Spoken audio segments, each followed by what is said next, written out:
Hello मेरे प्यारे बच्चों, कैसे हैं आप सभी। मैं आशा करती हूँ आप सब बहुत अच्छे और स्वस्थ होंगे। तो चलिए आइए अब हम शुरू करें हमारी कक्षा और आज हम करेंगे अध्याय 12 जिसका नाम है कुछ काम करो। तो बच्चों ये है एक प्यारी सी कविता, एक सीख देने वाली। तो चलिए आ जाइए अब हम मिलकर इस कविता को एक लाइन में गाते हैं। चलिए देखें, लेकिन बच्चों पाठ को शुरू करने से पहले पाठ प्रवेश भी पढ़ लेते हैं। देखो क्या है, प्रस्तुत कविता की पंक्तियां कवि मैथिली शरण गुप्त द्वारा रचित हैं। यानी कि बच्चों इसके कवि जो है उनका नाम है मैथिली शरण गुप्त। इसमें उन्होंने मानव जीवन का महत्व बताते हुए जग में रहकर कार्य और नाम करने की प्रेरणा दी है। तो आइए बच्चों हम सभी मिलकर पढ़ते हैं ये कविता। देखो चलिए गाते हैं। नर हो ना निराश करो मन को, कुछ काम करो, जग में रहकर कुछ नाम करो। तो बच्चों देखो समझ यहाँ पे क्या कहते हैं कि तुम नर हो, है ना, तुम मनुष्य हो, तुम कभी निराश अपने मन को मत करो और कुछ काम करो यानी कि अपना काम करो, किसी भी बात को लेकर निराश मत हो, है ना। और जग यानी कि संसार, तो संसार में रहकर कुछ नाम करो, इतनी मेहनत करो कि तुम्हारा नाम हो, तुम्हारे परिवार का नाम हो, सारी दुनिया का नाम, है ना, हमारे पूरे भारत का नाम हो।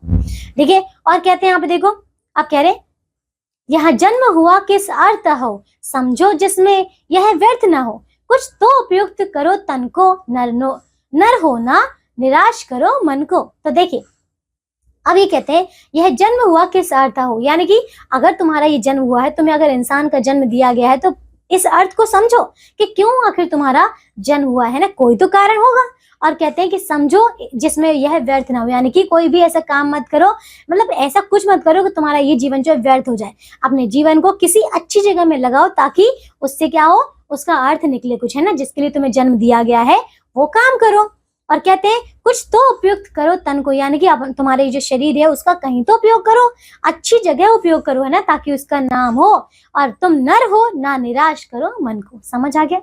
हाँ देखिए इसके आगे अब कहते हैं प्रभु ने तुमको कर दान दिए, सब वांछित वस्तु विधान किए, तुम प्राप्त करो उनको ना हो, फिर है किसका यह दोष कहो, समझो ना अलभ्य किसी धन को, ना नर हो ना निराश करो मन को। तो देखिए बच्चों अभी कह रहे हैं प्रभु ने तुमको कर दान दी, यानी कि प्रभु ने, देखिए भगवान ने हमें जो कुछ भी दिया, देखिए हमारे हाथ पैर सही सलामत है, हमारे पूरा शरीर है, दिमाग है, सब कुछ तो है। तो जो तुम्हें दान में दिया है हमारे भगवान ने, सब वांछित वस्तु विधान की, यानी कि सब तो दिया है, तुम्हारे पास धन है, तुम्हारे पास अकल है, बुद्धि है, सब कुछ तो है ना, विधान किए। और कहते हैं तुम प्राप्त करो उनको ना हो, फिर है किसका यह दोष कहो, यानी कि तुम देखो तुम्हें जो चाहिए तुम उनको प्राप्त करो। ठीक है, ऐसा नहीं कि तुम्हारे पास जो नहीं तुम उसके लिए रोते रहो, तुम उसके लिए किसी और को दोष दो। ठीक है, ऐसा नहीं करना चाहिए।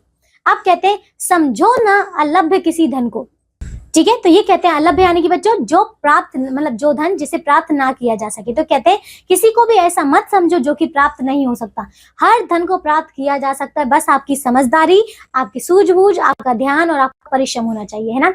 तो बच्चों समझ आए, ये है हमारी प्यारी सी छोटी सी कविता जिसमें हमने ये जाना कि हम मनुष्य हैं, हमें सब कुछ दिया गया है, हमें सिर्फ और सिर्फ हमारी मंजिल की ओर टिके रहना है, हमें डरना नहीं है, भागना नहीं है, हमें सिर्फ और सिर्फ लड़ते रहना, अपनी मंजिल की ओर बढ़ते रहना, है ना। तो बच्चों यहाँ पे आपको समझ आ गया इसके जो कवि है मैथिली शरण गुप्त, है ना। आइए देखिए इसकी अभिप्रेरणा क्या है। कर्म का महत्व, परिश्रम का महत्व एवं लक्ष्य की प्राप्ति का महत्व जानेंगे, है ना बच्चों, हमने सारी बातें इसमें जान ली। आइए देखिए अब शब्दों का पिटारा क्या है।